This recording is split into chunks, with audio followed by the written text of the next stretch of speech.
Chapter 14 deals with temperature and heat. So we're going to discuss by starting with the idea of temperature. What temperature tells us is it's sort of a holistic, big, macroscopic, big picture way of thinking about the average kinetic energy of the particles that make up an object. In a hotter object, the particles that make it up are going to be moving faster. Okay? As the object cools down and loses heat, that average kinetic energy goes down and the particles are moving slower.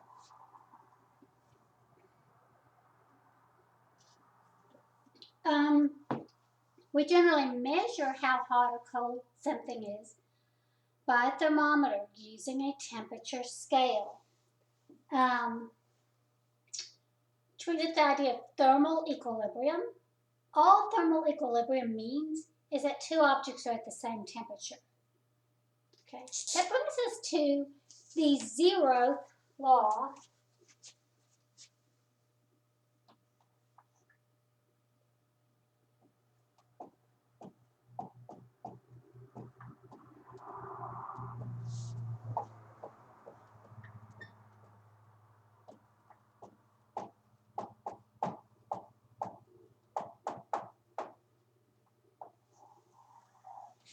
Of thermodynamics. Now, the reason that it has a zeroth law is because it was written after the first and second laws, but it's really a more basic fundamental principle. And all the zeroth law of thermodynamics says is that if two systems are in thermal equilibrium with a third system, then they have to be in thermal equilibrium with each other. It's sort of like that old transitive property of mathematics. If A is equal to B and C is equal to B, then A must equal C. So that's all that zeroth law says. We know that, we'll come back to this a little bit more later, I think, that conductors allow heat to flow easily.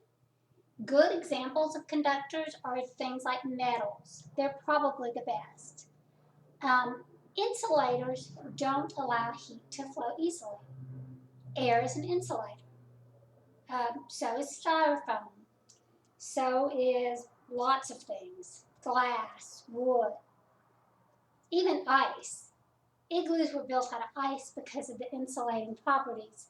One way we can clearly think about this is, let's suppose that you have a cookie sheet full of cookies in a 350-degree oven. You preheated the oven, put everything in there. If you reach your hand in, everything inside that oven should be in thermal equilibrium. Everything should be 350 degrees Fahrenheit. If you forget to put on your oven mitt and you reach your hand into the oven, but you don't touch any of the surfaces and you remember, you put your hand up, you don't get a severe burn because the insulator, the air in the oven, doesn't transmit heat that easily. However, if you forget your oven mitt and you reach in and you touch that 350-degree cookie sheet, you're going to burn quickly. And that's because that metal conductor will transfer heat easily to your skin. It's not that the cookie sheet's any hotter than the surrounding air. It's just that the air is an insulator and a poor conductor of heat, and the cookie sheet is a conductor and a good conductor of heat.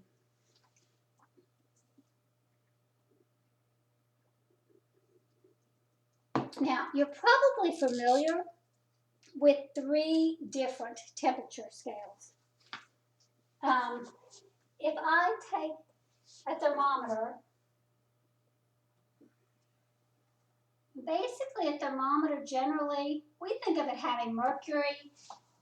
They used to make them with alcohol. It's got some kind of liquid in there that will expand as it gets hotter. The reason it expands is because as it heats up, the molecules that make up the mercury or whatever vibrate faster, so therefore they're farther apart.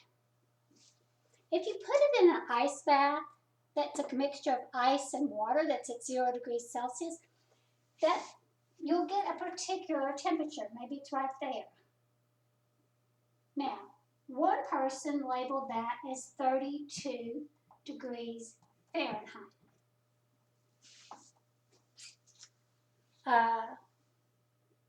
Later, somebody else, a Mr. Celsius, I believe, I think that really was his name, labeled it as 0 degrees Celsius.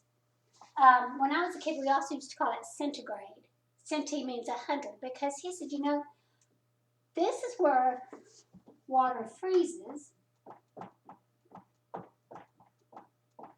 Also is the temperature where water melts, or where ice melts. That's that temperature where ice and water can both coexist. And then he thought, wouldn't it be nice if water boiled at 100?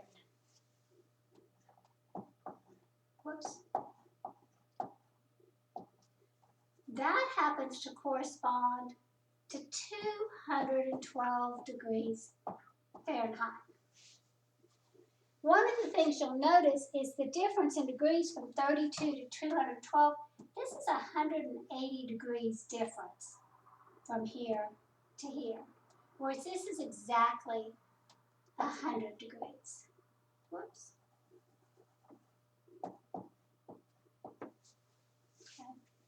And that worked for a really long time, but then later at a different point in time, a man named Lord Kelvin said, you know, really what we want is an absolute zero temperature, and we'll measure everything from absolute zero.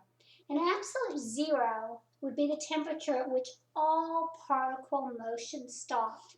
Now, we can't really get something all the way to absolute zero, but what they did is they cooled gases, and they extrapolated that data back to see where, at what temperature it looks like all particle motion would cease, and they came up with this idea that absolute zero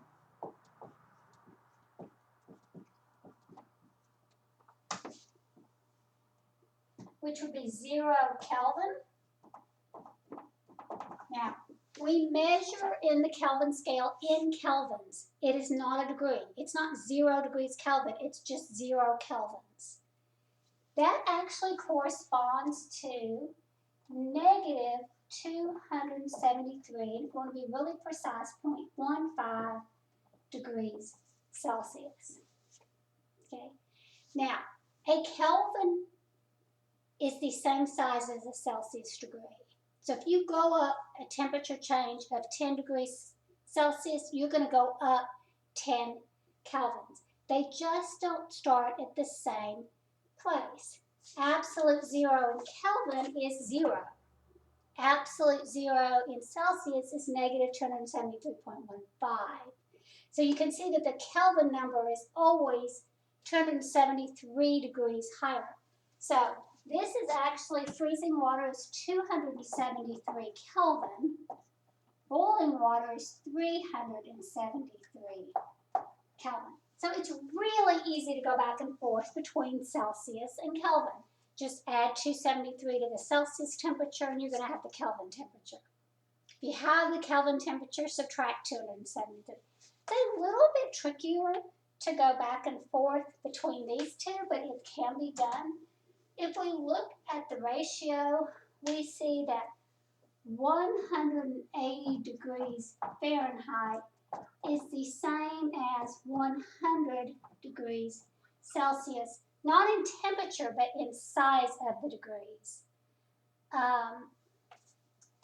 So 1 Fahrenheit degree, I should put this, 180 Fahrenheit degrees equals 100 Celsius degrees. This is 212 degrees Fahrenheit.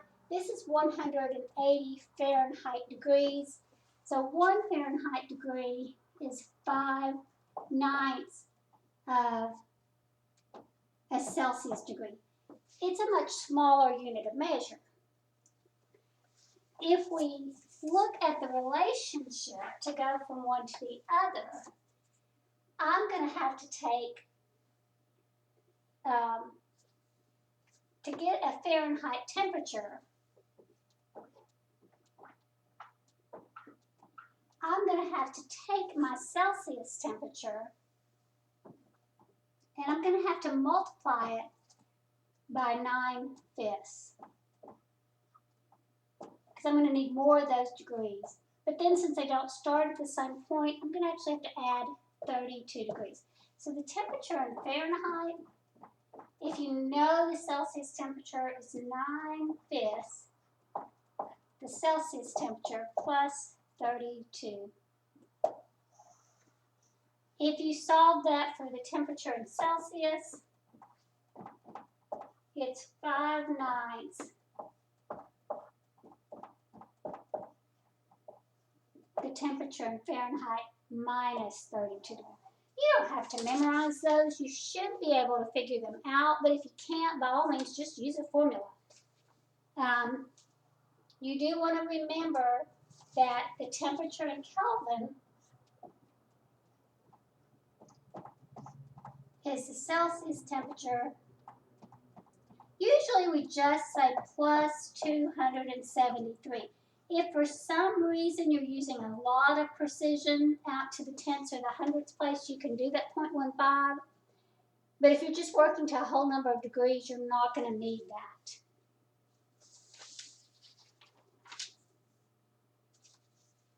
Okay, let's keep going. We're going to omit section 14.3. We'll notice that we're going to omit quite a bit in chapters 14, 15, and 16.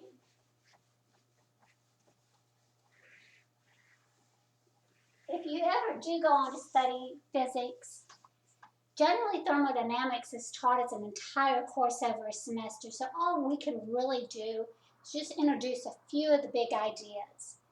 And basically thermodynamics is studying the relationship between heat and work on a system. Okay, so what is heat? Heat is energy transfer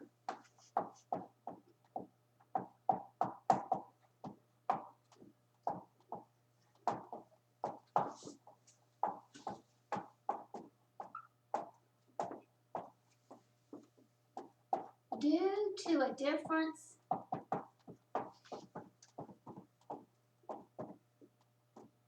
in temperature.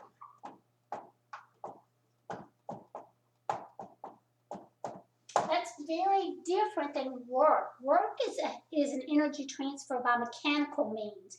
When you do work on something, you apply a force through a distance.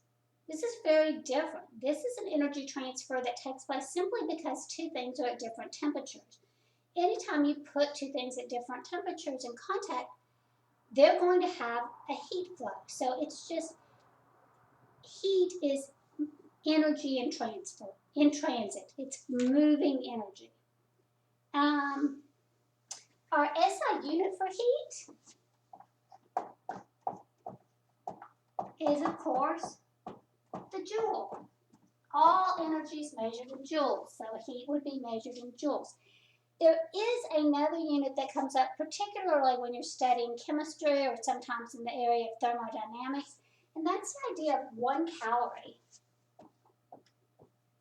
1 calorie is the amount of heat needed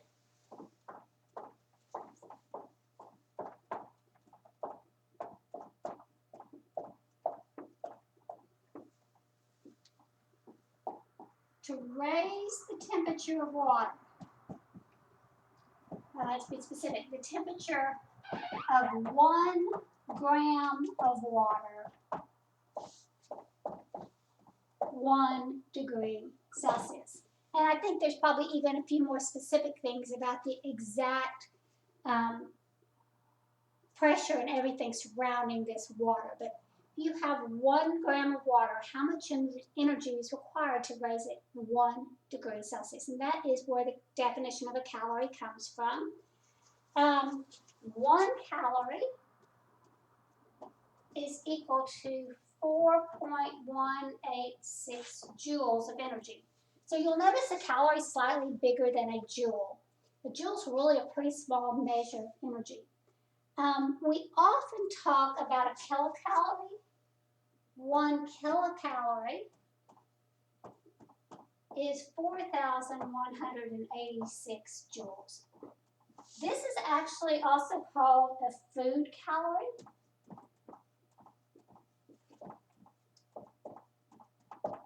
And it's sometimes abbreviated then not with the lowercase c, but with a capital C.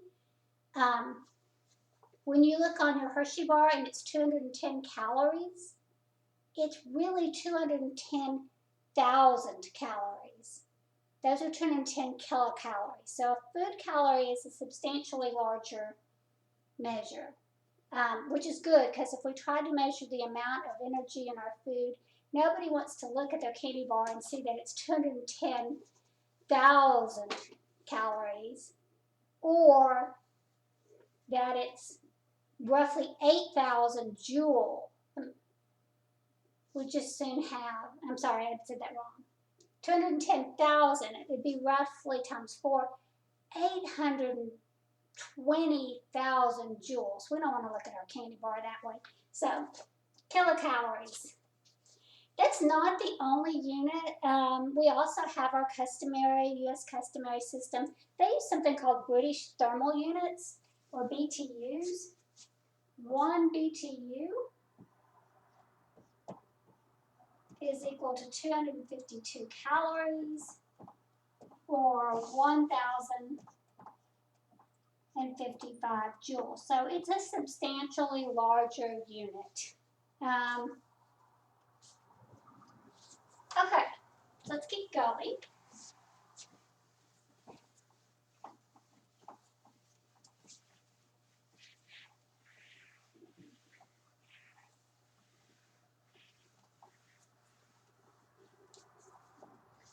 Different materials are known by quantity called the specific heat.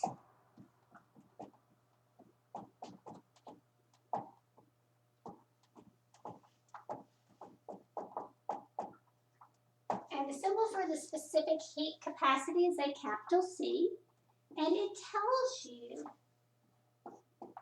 the amount of heat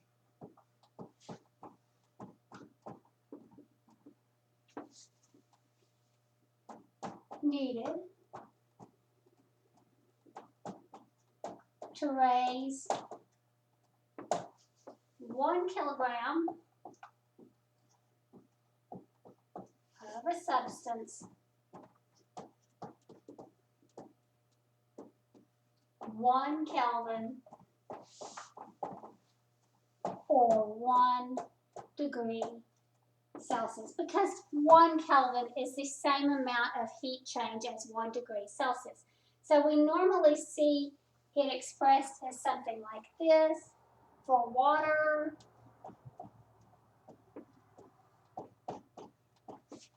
the specific heat of water is 4,186 joules per kilogram per degree per Kelvin. You could substitute 4 degrees Celsius for that Kelvin.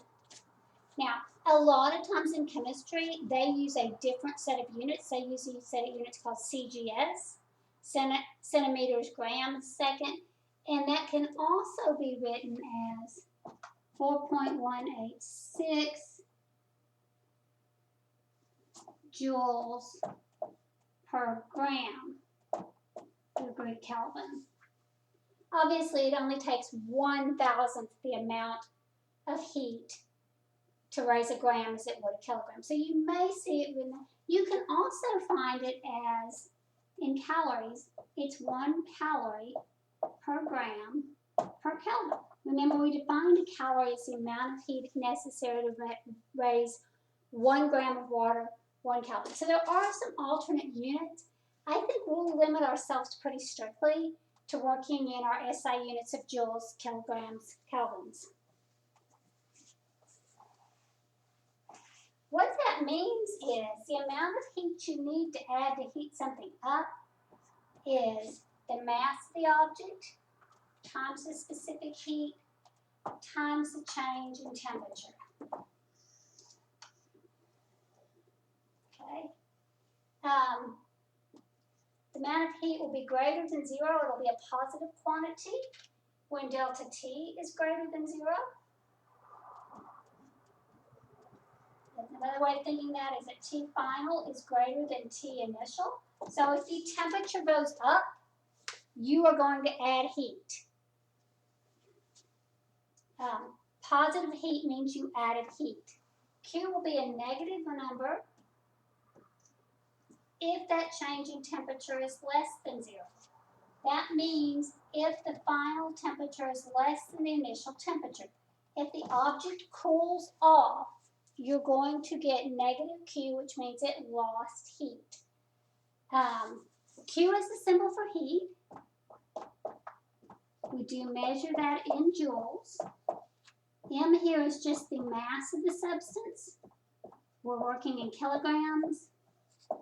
C is specific heat. Specific heat capacity is the full name. It, of course, we said would be joules per kilogram Kelvin. And this is the change in temperature.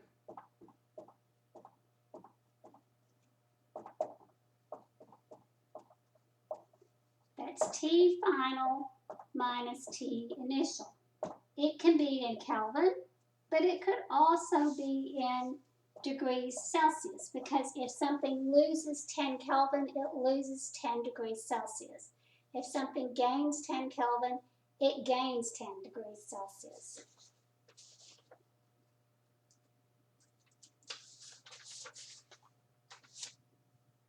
Let's work some examples.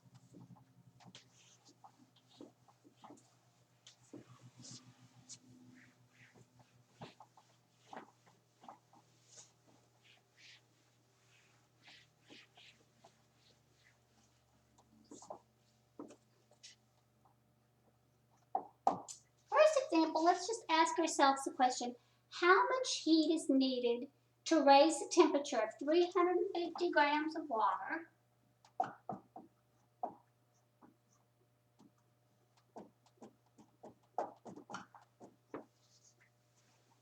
from 20 degrees Celsius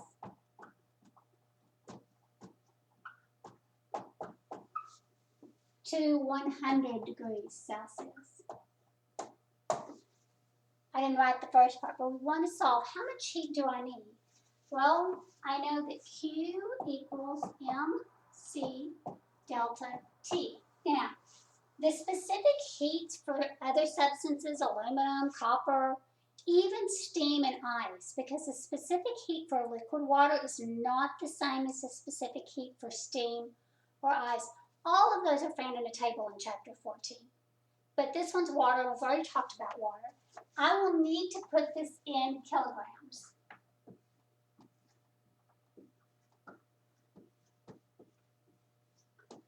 The specific heat for water is 4,186 joules per kilogram per Kelvin.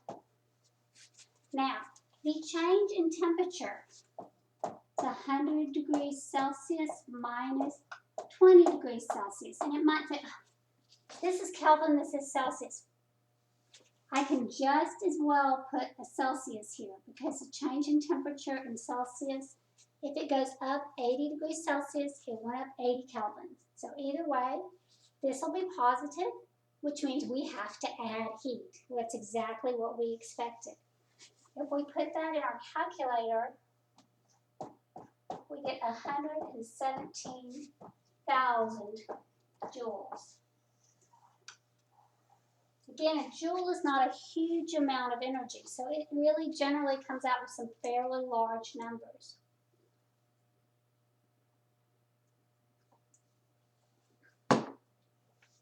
We'll do another one.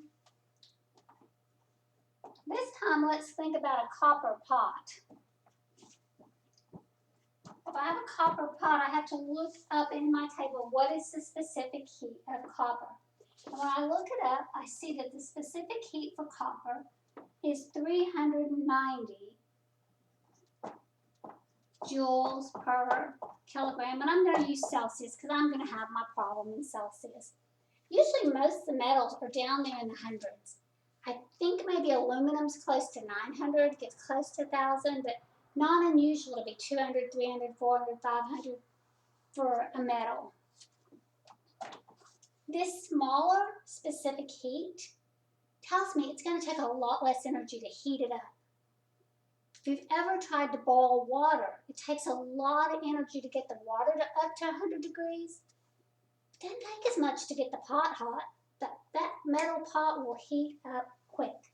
So we're going to go from 20 degrees to 375 degrees Celsius. So really hot. Remember, that's not even Fahrenheit. That's going to be a very hot copper pot. How much heat will that take? Well, oh, I didn't give us mass. The mass of the pot is the same. So 0.350 kilograms. We're going to have a let's do what? Let's keep going, keep it where it is. So mass is 0.350. The specific heat is 390. That change in temperature, 375 minus 20. Put all of that in. That's only 492 joules.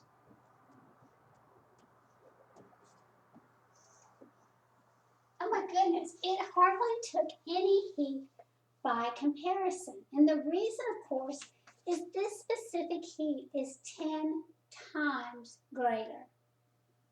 So yeah, we had about a 4 times bigger temperature change, but this was 10 times greater. And I'll just double check all my numbers real quick. Don't think there's a problem, but I will. 0.35 times 4186 times 80, 117,000 and change. 0.350 times 390 times a difference in temperature of 355. Yeah, I didn't think that looked right. 49,000 joules. Not sure where that error came in, but still less than half and a much larger temperature change. Okay, really don't know why I have a wrong number in my notes here. I'm going to correct it really quick.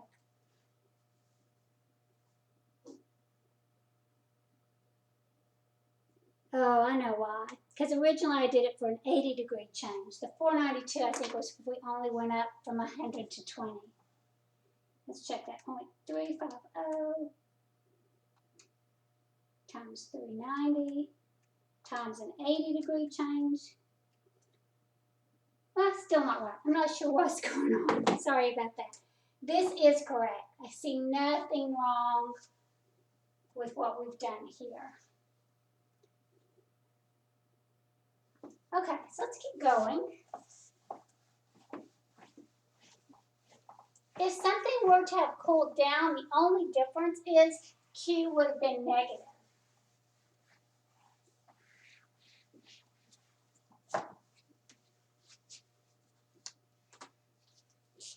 All right, this next section, and we're actually all the way up to section 14.5, deals with the idea of phase changes.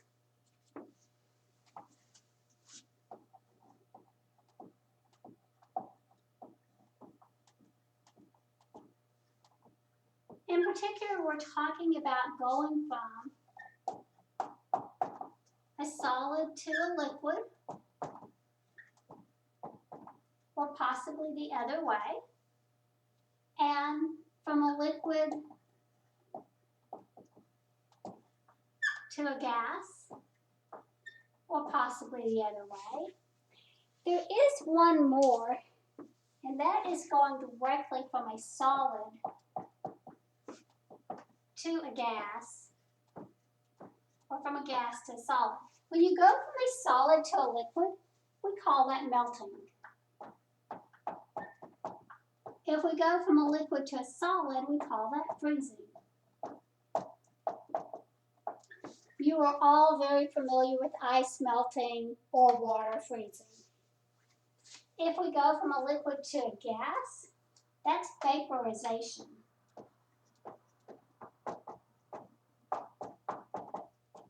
If we go from a gas to a liquid, that's condensation. Vaporization is what happens when you boil water.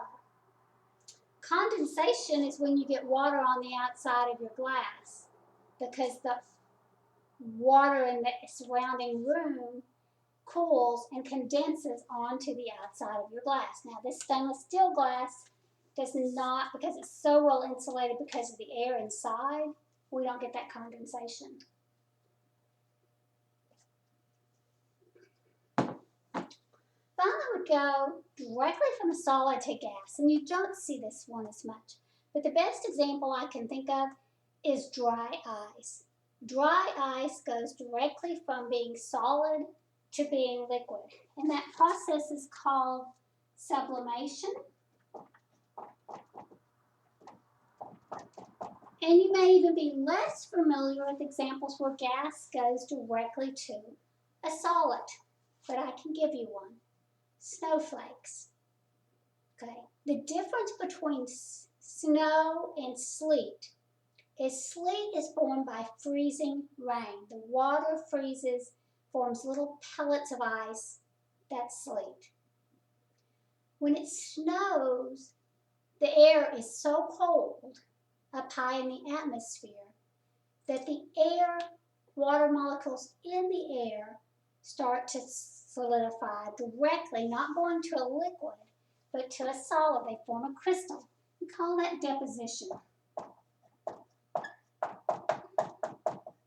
Now, you guys grew up in East Texas, and don't tell your great uncle or your grandpa or whoever that says this that they're wrong, but let's stop and think. I've heard lots of people say, oh, it's too cold to snow. That's why we don't have snow. It's 20 degrees Fahrenheit. It's too cold to snow. We got sleet instead. Well, that's not true. You only have to go up north and look at places like Alaska and Canada and the mountains of Colorado where the temperature is actually much colder and know that it doesn't, our problem with snow in East Texas isn't that we ever get too cold to snow. It really has to do with what's going on in the atmosphere up above. If the air is cold, but it cools slowly and condenses to water and then freezes, we're going to get sleet. We need that air to freeze really quickly to go directly to snow and skip that liquid phase. So it's a more complicated thing than just what the temperature is. Okay, so what actually happens? Well, we're not going to talk with any depth about this.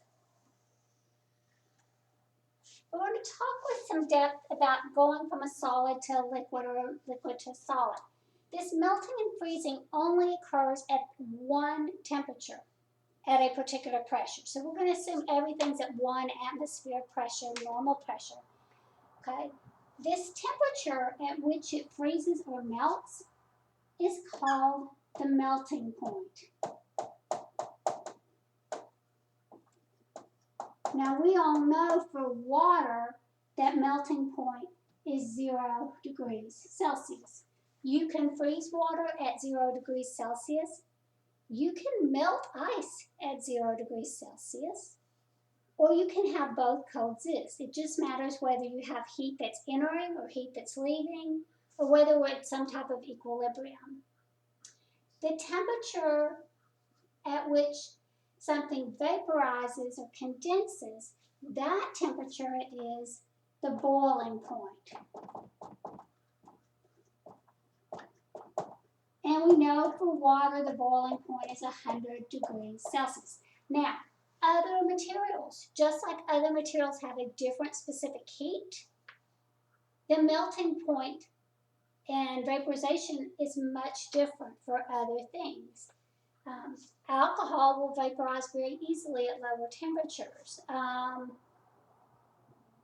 Something like copper is going to melt at a much higher temperature than ice, and an extremely much higher temperature if you're going to try to vaporize it. It's going to take incredible amounts of energy to, quote, boil a metal up until it's all gone. We talk about two different ways. This is easy math on this part. Heat of fusion. Again, you have to look this up. It's specific for different materials. But the symbol is an L with an F. I don't know why it's an L for, what are we doing? We're melting or freezing. But the heat of fusion is the amount of heat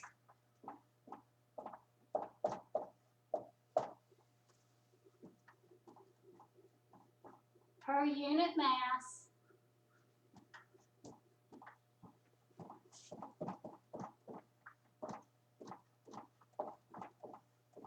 to melt or freeze. So you look it up in the table and you see that the amount of heat needed is simply plus or minus the mass times the heat of fusion. Now, if you're going to melt something, Q will be positive. If you're going to freeze something, you're going to have to remove that heat from it, so Q is going to be negative. So, positive means you're melting, negative means you're freezing.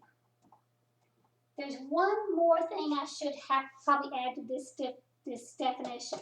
It's the amount of heat per unit mass needed to melt or freeze a substance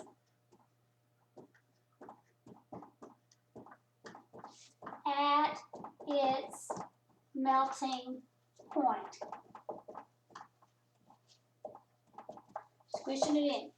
This, whether we're talking about melting a piece of copper or a piece of silver or a piece of ice, it won't start to melt until it's at the correct temperature, the melting point for that object. So this tells you the amount of heat you're going to need once you have that solid at the right temperature and you want to melt it. Or once you have that liquid at the right temperature, that'll tell you how much heat you need to remove to change it into a solid. Okay? For water,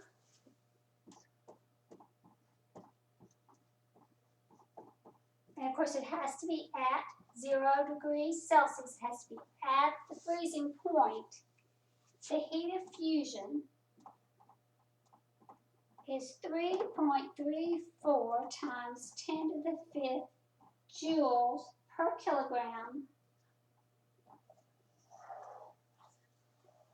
And that's a lot of heat. The amount of energy required to have a phase change is really huge compared to the amount of heat required to just have a temperature change. And the reason is, to have a phase change, you have to actually break those bonds. If you have a piece of solid ice, all of those molecules are in a very tight crystalline form, and it's like they're vibrating around, but they're not free to move. You have to actually break that bond to turn it into water, so that the water molecules rather kind of slide around each other. They're not flying off like a gas, but they're free to move. So it takes a lot of energy to break that attraction, to separate those molecules where they're free to flow instead of stuck. Okay? Similarly, we have something called the heat of vaporization. Now, heat of vaporization looks just the same.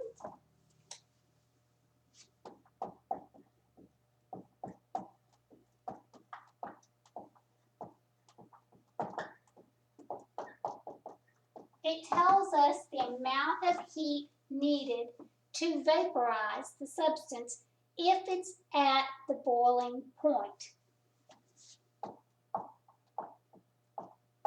So it's the amount of heat per unit mass, so it's going to be per kilogram, needed to vaporize or condense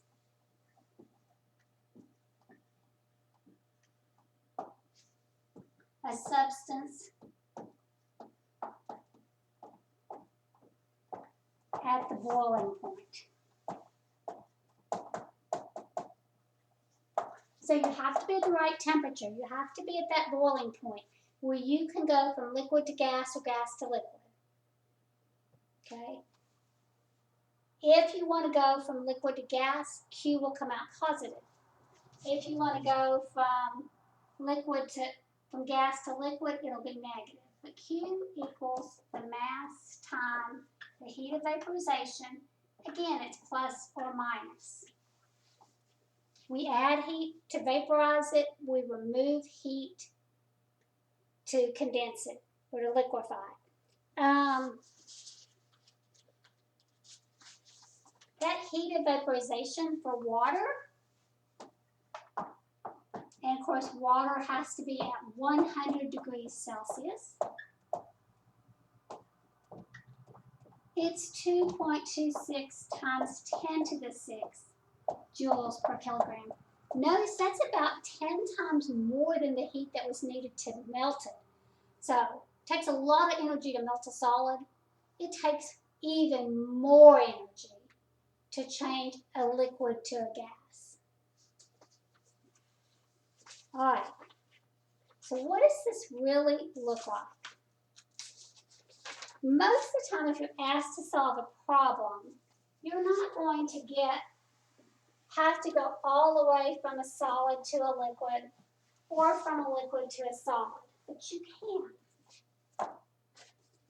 The graph is going to look something like this.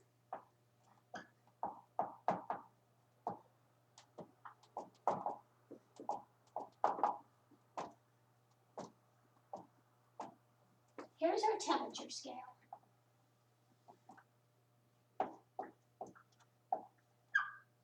We'll let it be in Celsius.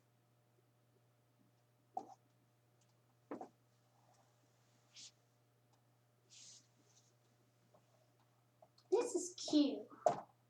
Now let me move this down. I don't want a lot of cold temperatures. Let's move this down.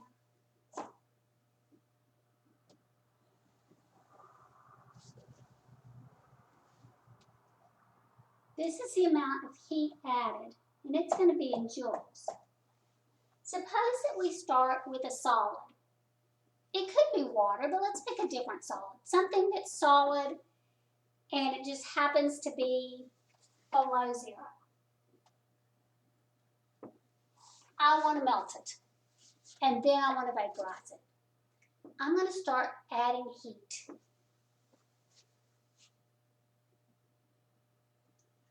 And that heat is going to rise, I'm going to make that, until it reaches the melting point. That temperature right there.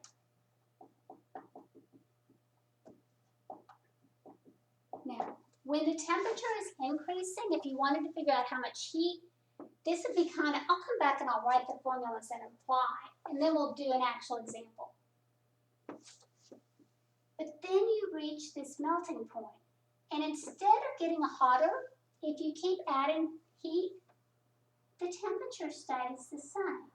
If you do it slowly enough. Why does the temperature stay the same? Because all that energy that you are adding is going into breaking the bonds and changing it from a solid to a liquid. So from this point to this point, it's going from a solid to a liquid. From here to here, the temperature increases. And if I say, if you add it slowly enough, it'll look like this. If you keep adding heat, once all of the solid has turned into liquid, and now we have this liquid, it will start getting hotter again. May get hotter at a different, may heat up more slowly or more quickly, but let's say it starts getting hotter again. So our temperature is increasing again until we reach the boiling point. When we reach the boiling point, what will happen is we'll have to add a lot of heat. It takes an awful lot of energy. But that will eventually change this liquid to a gas. If we keep on adding heat, the temperature of the gas will also increase.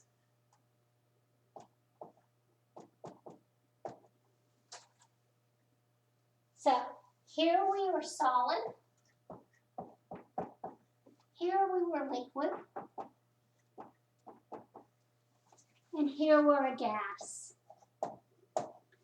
In these flat horizontal points, both states coexist.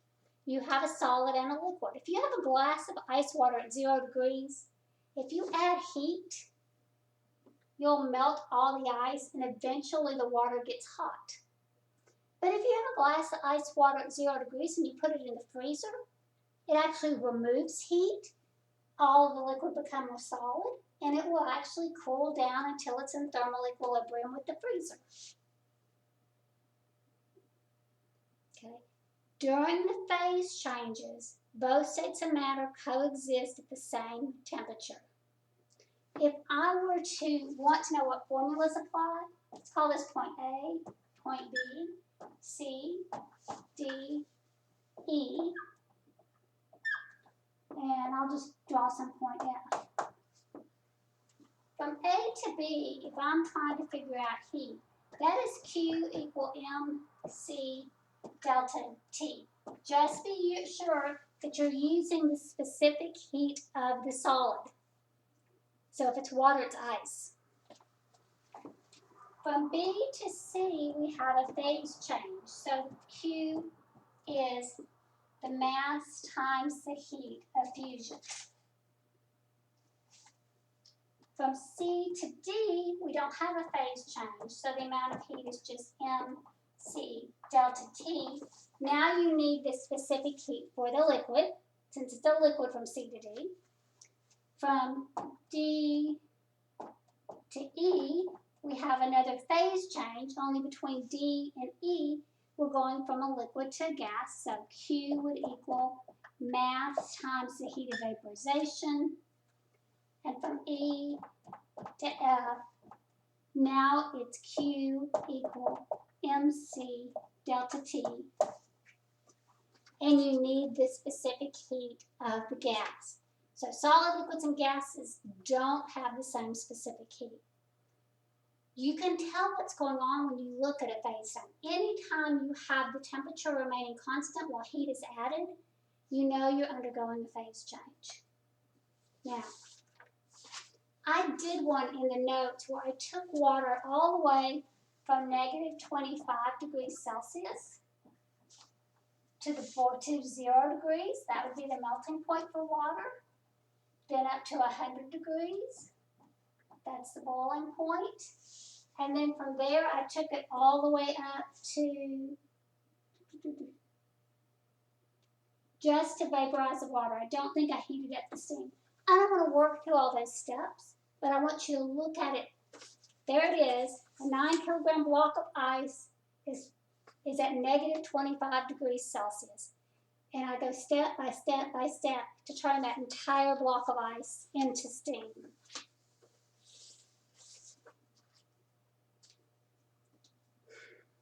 You may have to watch this video in parts. It's going to be long, I think.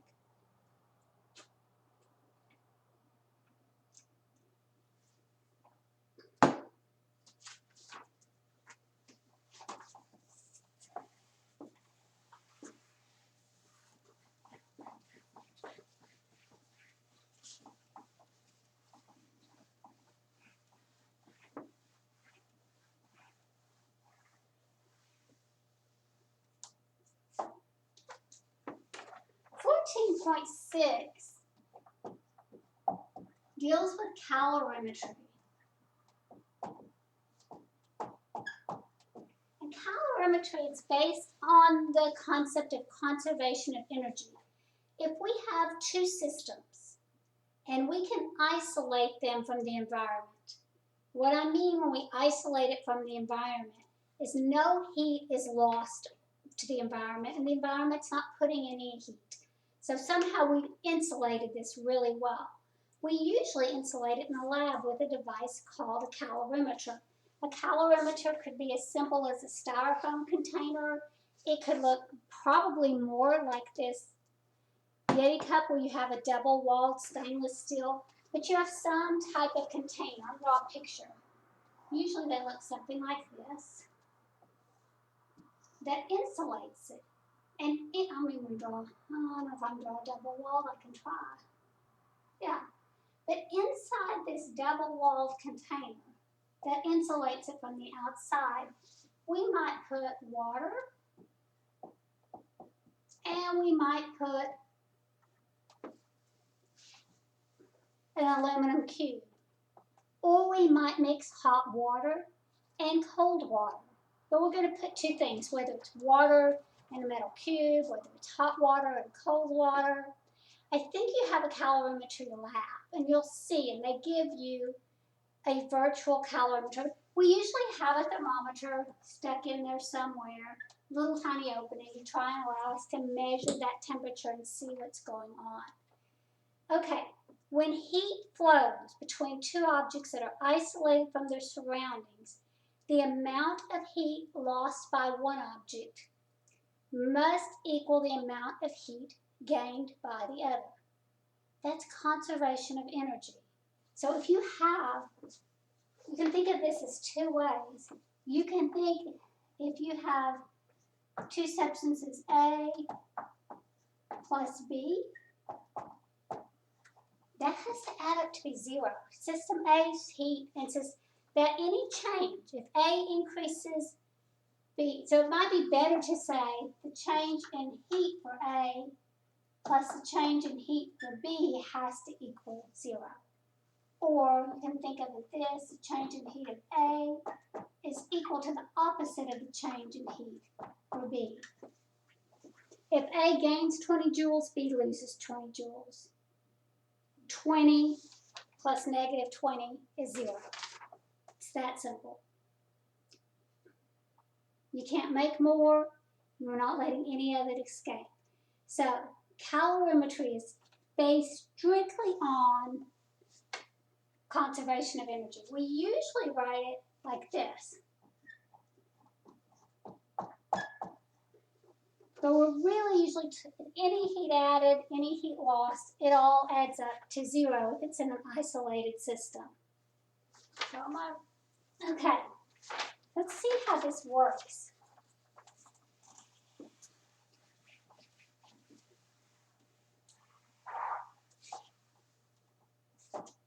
We have a ceramic coffee cup. It has a mass of 0.200 kilograms. And it has a specific heat, I'm going to put a C just so I know it's for the cup, of 800 joules per kilogram Kelvin. The cup also is at a temperature of 20 degrees Celsius. So you reach up in your cabinet, you grab a coffee mug, that happens to be what it weighs, or its mass, it's a specific heat, and it's right at room temperature, it's 20 degrees, okay? The cup is then filled with coffee. Now our coffee, it has a mass of 0.300 kilograms. It happens to be at a temperature of 70 degrees Celsius. And its specific heat is going to be roughly the same as water. So, they both start. I better put cup, coffee, 4,190 joules. That's not 4,186, but it's just been rounded. And the question says, if no energy can escape to the outside, what's the final temperature when this reaches thermal equilibrium? How warm will the system be? All right, let's do it. This is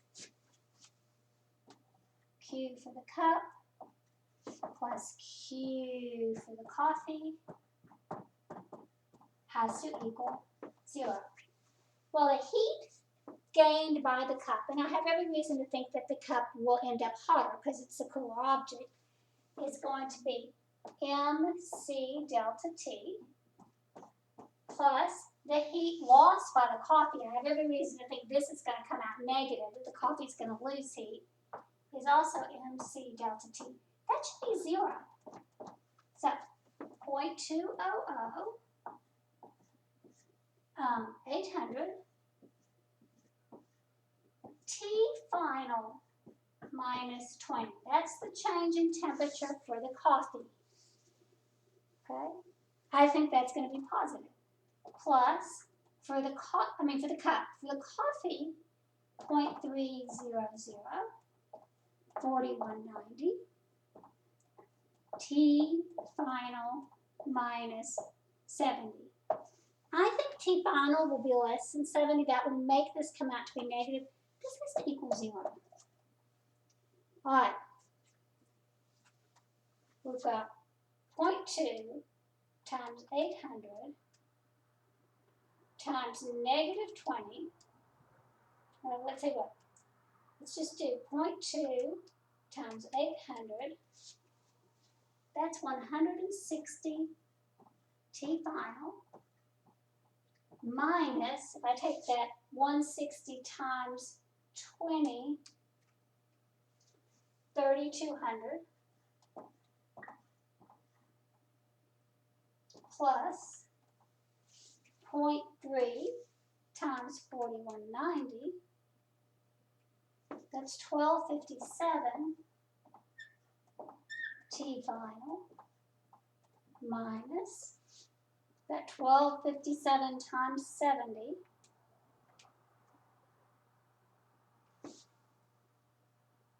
$87,990 has to equal 0. This is straightforward, easy peasy algebra 2, or algebra 1 really, which is some hard numbers. 160 plus 1257.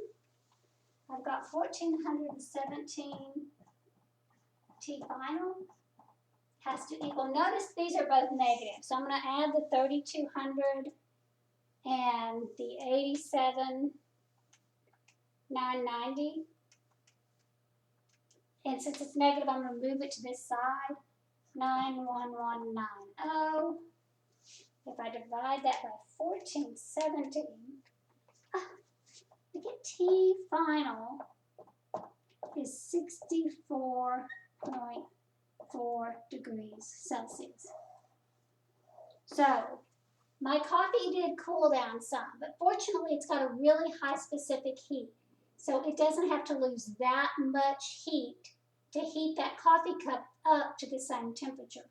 Notice this is 5 times greater specific heat than that. So I expect the final temperature to be much closer to the temperature of the coffee than the temperature of the cup. And their masses were relatively similar. But again, we actually had more coffee also. So, not really too difficult. If we wanted to say, well, how much heat did the cup gain?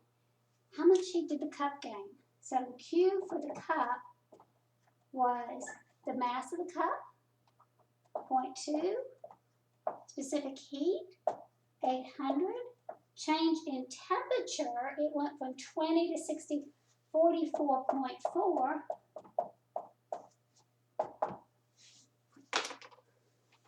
.2 times 800 times 44.4. We see that the cup gained, and I'm going to round this to 2 digits, 7,100 joules. Well, how much heat did the coffee lose? Well, that better be 7,100 joules. That's how we solved this whole problem. If we want to double check ourselves and see, the coffee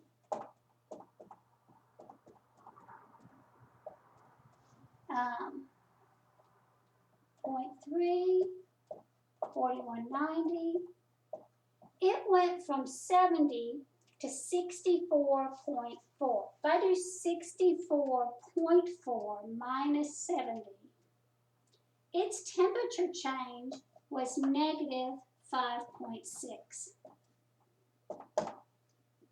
0.3 times 4190 times negative 5.6.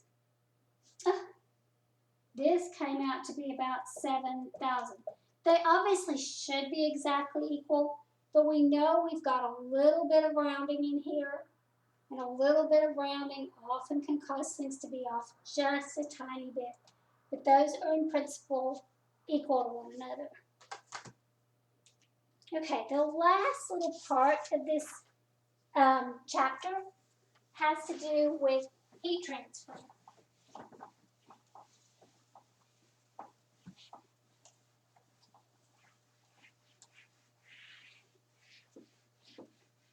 Now, none of you remember an old teacher from Hudson High School, but a few of you are Hudson students. There was a teacher named Mr. Daniels, Danny Daniels. He was just the nicest guy, and he taught IPC for a long time. And when he taught heat transfer, he had a really great way of making kids remember it. There's basically three ways.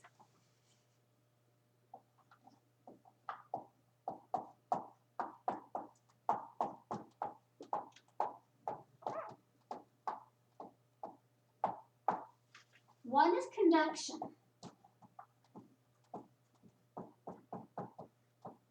That requires direct contact. If you touch that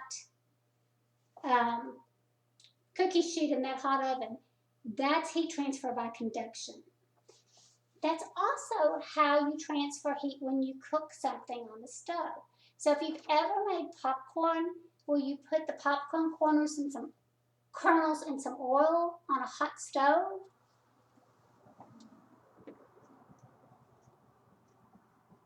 hold on, I'm so sorry, I doubt this is terribly important. I'm going to take it just 1 minute. Hello? Can I help you? I'm sorry, yes, I didn't call anyone. I don't know this number. All right, that's okay. Bye-bye. I'm so sorry, but it was a local number, and I thought it could be a doctor's appointment or something. So this is popcorn. This is heat transfer when you have on the stove. The second way is convection.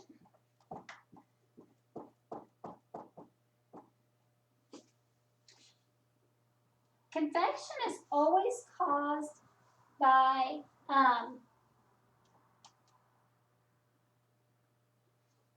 basically current flow. This is hot air or a hot liquid. It's fluid motion. One of the ways that the human body is heated is by convection, the pumping the hot blood throughout the extremities, okay?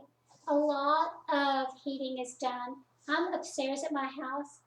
Heat rises from the downstairs to the upstairs and makes the second story always a little warmer than the first story. That's convection. Convection has to do with current flow. If we're making popcorn, that's our hot air popper.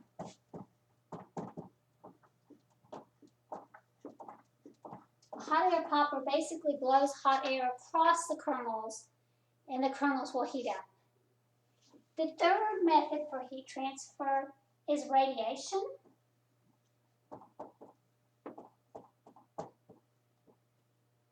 This is transferred by infrared radiation. This is microwave popcorn.